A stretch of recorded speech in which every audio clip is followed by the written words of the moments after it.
Alors, Bezrat Hashem, le Zohar de ce matin, Shemot, dimanche, l'Inouishmat, Esther, Bat Saada. Tlata, Inun de Dachian, Shrita, Me'ana. Il y a 3 personnes qui repoussent la Shekhina de la terre. Et le Zohar, il va parler de un d'eux parmi eux. Vegarmin de Diora, de Kucha, Beichou, Lave, Balma, Ikos, Kakosh, Bochou ne veut pas résider dans ce monde. Ubne, Nasha, Safrin, Velo, Ishtama, Kalion. Et quand eux, ils crient Hachem, Hachem ne répond pas à leur prière parce qu'ils l'ont fait repousser une façon de parler de cette terre. Veilen Inun, et voici celui, man de Shachif Benida. Celui qui va avec sa femme quand elle est menstruée. Nida. Okay? La Nida, c'est la pureté. Okay? Alors, pour te dire, c'est quelque chose de très important. Vous savez que même le Goïm, il respectait la Nida. Même le Goïm. Où est-ce qu'on a un exemple? Dit le Ramban, dans Bereshit, dans le livre de Bereshit. Quand Yaakov se sauve de la vanne. Okay? Quand Yaakov se sauve de la vanne, qu'est-ce qui arrive? Rachel, elle a volé les téraphim, les idoles de son père, parce qu'elle ne voulait pas que son père pratique l'idolâtrie. Elle a volé les téraphim. Lavan poursuit Yaakov, il l'attrape et il lui dit Lama ganafta et Elohai. Pourquoi tu as volé mes dieux? Il dit jamais de la vie. Moi, cherche. Il est rentré dans 4 tentes. Be'oel Rachel, Be'oel Léa, Be'oel Zilpa, Be'oel Bilha. Il est retourné dans la tente de Rachel. Pourquoi? Parce qu'il savait que Rachel est là à voir avec ça, mais il ne pouvait pas prouver. Qu'est-ce que la Torah nous dit? Qu'est-ce qu'elle a fait Rachel? Elle a pris un coussin fait de peau de chameau. Et s'est assis là-dessus, elle lui dit, papa, excuse-moi, je peux pas t'honorer de me lever devant toi parce que je viens d'avoir mes règles. La Torah lui dit, Ki derech nashim li, je viens d'avoir mes règles. Lui, dit Ramban, il a entendu les règles, oups, il se sauvait de la tente. Il dit, regarde, ce rachat, Goy, dès qu'il entend que la femme est là ses règles, il se sauvait. Tu comprends? Alors même le Goïm, il respecte ça. Qu'est-ce qu'ils ont fait les Grecs, dit le Maïmonide? Qu'est-ce qu'ils ont fait les Grecs? Quand ils ont voulu assimiler le peuple, ils ont décrété la première chose, que les femmes n'ont pas le droit d'aller au mikvé des femmes. Ça, c'est la première chose qu'ils ont décrété. Okay?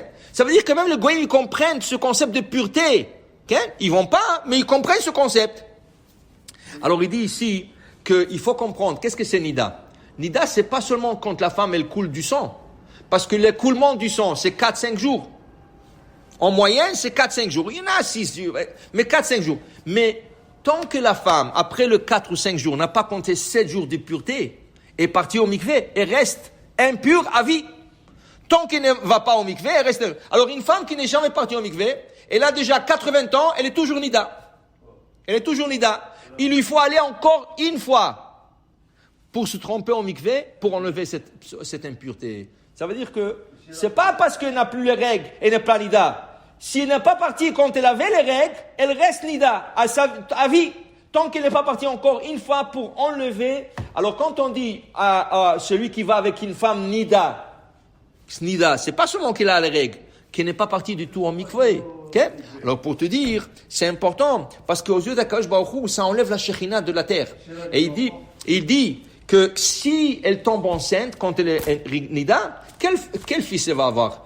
Un chutzpan, quelqu'un qui a de la chutzpah, quelqu'un qui est effronté, quelqu'un qui ne respecte pas la Torah. Tout ça, c'est la nida. Tout ça, c'est les effets de la nida. Okay? Et le Ramban, il dit pire que ça. Le Ramban, il dit, si tu vas voir, qu'est-ce que c'est la nida, prends une femme nida et mets-lui devant un miroir pendant 1 heure, tu vas voir que tout le miroir se remplit avec des taches noires. Des fois, tu rentres dans une salle de bain vieille, et tu vois des taches noires sur le miroir. D'où ça vient ces taches? Dit le Ramban, ça vient des femmes nida qui regardaient le miroir. À force de regarder longtemps, alors il dit, regarde l'énergie qui sort. Rabbi Akiva, quand on lui parlait, parce que à l'époque de Chachamim, il mettait un peu le côté la nida. Rabbi Akiva n'était pas d'accord. Il dit non, la femme nida, c'est une femme normale. Rien qu'il faut se séparer un peu d'elle, mais elle est tout à fait normale. Ça veut dire qu'il ne faut pas trop la repousser. Qui veut dire, un homme doit rester dans la chambre à coucher quand elle est nida. Pas dans le même lit, mais il doit rester dans la chambre à coucher. Pas dans le même lit, mais il doit rester. Alors, il y a des choses, il ne faut pas dire à la femme, ah, tu es nida. Au Maroc, par exemple, les femmes qui étaient nida ne pétrissaient pas le pain. Pourquoi? Parce qu'ils ont vu dans la Torah que Sarah Imenu, quand Abraham a accueilli les 3 anges, il leur a dit, Ekra pat lechem. je vous emmènerai du pain. Mais quand on regarde le repas qu'a fait Abraham, qu'est-ce qu'il a emmené? Le veau, du beurre, de la moutarde, d'Irachi, mais le pain, il n'a pas emmené. Rachi pose la question. Il leur a dit, je vais vous emmener du pain. Pourquoi il les a pas emmené du pain? Dit Rachi, parce que quand les anges sont rentrés à la maison, de suite, Sarah a eu ses règles. Elle n'avait pas de règles, elle avait 90 ans, elle. Mais l'ange, il va lui dire, tu vas avoir un bébé. Elle a eu ses règles. Quand elle a touché la pâte, elle dit, non, la pâte est devenue impure, je touche pas. Okay?